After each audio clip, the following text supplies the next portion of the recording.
korupsi di masa bencana bisa dihukum mati. Sebenarnya ide Pak Jokowi sangat baik, dan saya tahu itu kalau dilaksanakan dengan baik akan sangat bagus, tapi pelaksanaannya sangat mengkhawatirkan. Jangan sampai ini Pak Jokowi ditipu sama anak kecil. Ada dua aspek yang harus Bapak awasi ya dalam konteks tipikor ini. Yang pertama, proses pengadaan jasa pelatihan. Saya orang Palembang, Pak, saya bingung, ada pelatihan bikin pempek, Pak, 600.000 rupiah. 600.000, belajar aja sama istri saya di rumah, gratis gitu loh. Nah iya, di YouTube gratis gitu loh. Salah satu vendor ruang guru itu staf khusus presiden. Alamat pemilik sahamnya, beneficial ownernya ada di Singapura, ada di Amerika. Mau begini konyolnya kita. Siapa yang terlibat diusut. Berikutnya juga mengenai masalah praktek-praktek menghisap yang dilakukan oleh ring satu istana ini dalam konteks staf khusus presiden. Saya kasih contoh, ada anak muda ngirim surat ke camat-camat atas nama COVID. Ya nggak, bubarin aja staf khusus. Anak muda, saya muda Pak, nggak pernah rampok uang rakyat. Ini anak baru umur 20-an tahun, ngerampok uang rakyat triliunan. Malu kita jadi anak muda. Kita minta tolong ketua, mainkan ini. Jangan sampai kita terjebak sama short term policy yang ujung-ujungnya duit, ujung-ujungnya proyek, sehingga memakmurkan para trader dan menjaga kekuasaan para mafia. 90% saat ini obat berasal dari luar negeri bahan bakunya. Kok bodoh sekali kita ketua. Kita bukannya nggak tahu ini mainan siapa, desain siapa, siapa yang diuntungkan ketua. Beneficial owner dari semua ini kan kami juga tahu. Bukannya DPR bodoh, tapi kita katakan DPR bersabar. Mau sampai mana langgang mainnya ini? Kita harus jaga Pak Jokowi jangan sampai beliau tersandra. Yang bawa mobil orang nanti dia yang tanggung jawab kalau nabrak. Bahasa sederhananya begitu. Apa gunanya menteri, pejabat negara kalau begitu? Di saat keadaan genting lepas tangan pada ketakutan, nggak mau, minta tolong, minta imunitas. Kasihan ini Pak Jokowi. Nggak ada yang mau berani ngambil kebijakan, nggak ada yang mau pasang badan, tapi minta fasilitas. Bahkan sekarang mau kerja, minta imunitas. Kalau masih ada yang main-main, saya gigit sendiri. Di dalam upaya besar bangsa untuk menghadapi bencana yang luar biasa ini, pandemi COVID. Pasal 2 sudah mengingatkan hukum mati ketua, hukum mati. Tapi saya ingin ini semua terukur, mulai dari perencanaan, pengadaan barang dan jasa, pengawasan dan sebagainya. Harus ditindak tegas penggunaan donasi yang dikatakan tadi. Kemudian juga bagaimana juga dengan masalah pengambilan kebijakan. Nah ini yang saya katakan pencegahannya di sini. KPK juga harus bisa mencermati aspek good governance. Benar nggak kebijakan pemerintah diambil dari prosedurnya, mekanismenya, tata cara, due process of law. Haruskah lewat perpu misalnya? Apa cukup dengan undang-undang? Cukup dengan surat edaran? Cukup dengan rapat koordinasi?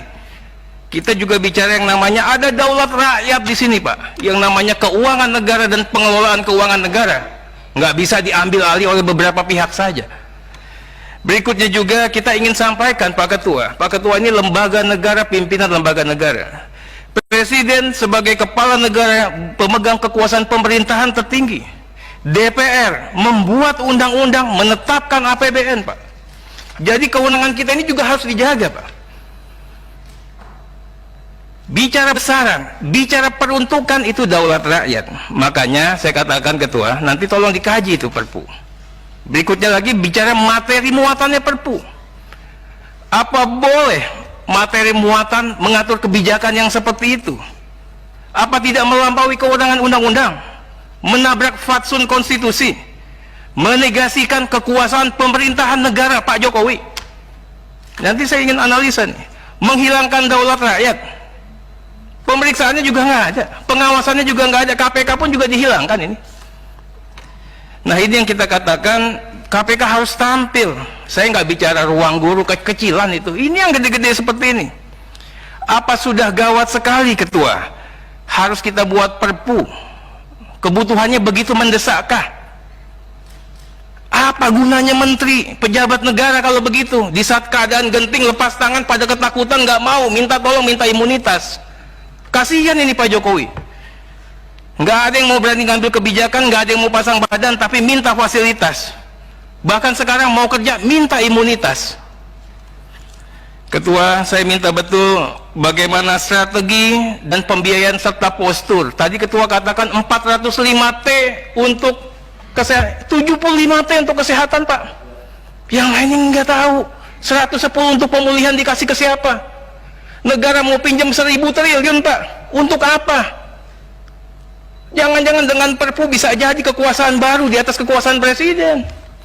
Nggak usah pakai kampanye lagi nih, ada orang lagi jadi jagoan, Pak. Bisa jadi presiden 2024 dengan modal Perpu. Pak Ketua, saya ingin katakan kita harus jaga Pak Jokowi jangan sampai beliau tersandra. Yang bawa mobil orang nanti dia yang tanggung jawab kalau nabrak. Bahasa sederhananya begitu. Jangan sampai juga ada desain besar, Ketua. Jangan sampai ada kooptasi kekuasaan pemerintah yang berkuasa saat ini atas nama undang-undang. Ketua harus jaga juga ini dalam aspek pencegahan. Saya ingin katakan DPR bukannya tidak tahu, DPR bukannya tidak mengerti, bukannya DPR bodoh. Tapi kita katakan DPR bersabar, mau sampai mana langkah mainnya ini. Kami mau KPK ini proaktif, menjaga dan melindungi pemerintahan yang sah, memberikan masukan, rekomendasi terkait dengan kebijakan-kebijakan yang anomali dan menyimpang. Di negara mana saja, Ketua, infokan ke kami, ada COVID tapi tiba-tiba dibuat Perpu seperti ini. Ini Ketua nggak usah repot-repot ngurusin yang kayak gitu. Ini di hulunya dulu dimainkan. Kita bukannya nggak tahu ini mainan siapa, desain siapa, siapa yang diuntungkan, Ketua. Beneficial owner dari semua ini kan kami juga tahu. Itu yang pertama, Ketua. Nah, kemudian, Ketua, bagaimana juga pembentukan tim khusus tadi. Ketua mengatakan tim khusus untuk mengawal bekerjasama dengan Satgas. Sejauh mana giat monitoringnya dalam konteks PJB? Dalam konteks evaluasi, dalam konteks alokasi penggunaan anggaran. KPK akan sikat jika ada korupsi Alkes. Tidak hanya sikat korupsi Alkes, bea cukai diperiksa juga, distribusi jumlah dan spek. Bagaimana dengan sinyalemen Menteri Menak BUMN? Ada mafia Alkes, Ketua. Praktek kotor PJB, obat, Alkes dan APD di untuk BUMN dan di luar BUMN. Saya udah katakan ini berkali-kali, mafia obat ini nggak hanya dari dulu sudah, Pak. Harga obat Rp1 jadi 1.000 perak, alasan generik, bisa juga 10.000. Nah, kemudian juga mafia farmasinya dong, Ketua. 90% saat ini obat berasal dari luar negeri bahan bakunya. Kok bodoh sekali kita, Ketua. Ini desain besar perusahaan farmasi, Pak. Ini yang harus diangkat. Bagaimana juga Alkes masih import sebagian besar, padahal kita bisa, Pindad juga bisa. KPK harus bisa mengingatkan negara dalam konteks pencegahan. Kita harus berdaulat. Bagaimana BUMN harus menjadi frontier, tapi BUMN-nya benar. Jangan sampai kita terjebak sama short term policy yang ujung-ujungnya duit, ujung-ujungnya proyek, sehingga memakmurkan para trader dan menjaga kekuasaan para mafia. Berikut, Ketua, ini hanya sebagai ria kecil. Penunjukan platform digital tanpa tender untuk proyek kartu prakerja senilai 5,6 triliun. Gagasan Pak Jokowi ini bagus, Omnibus Law, semuanya bagus, tapi diimplementasikannya dipangkas sama orang-orang yang nggak benar. Implementasinya dipenggal. Bagaimana 8 vendor digital tanpa tender yang diberikan kuota raksasa, Ketua, permen raksasa oleh pemerintah?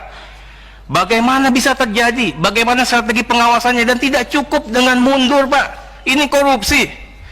Salah satu vendor ruang guru itu staf khusus presiden.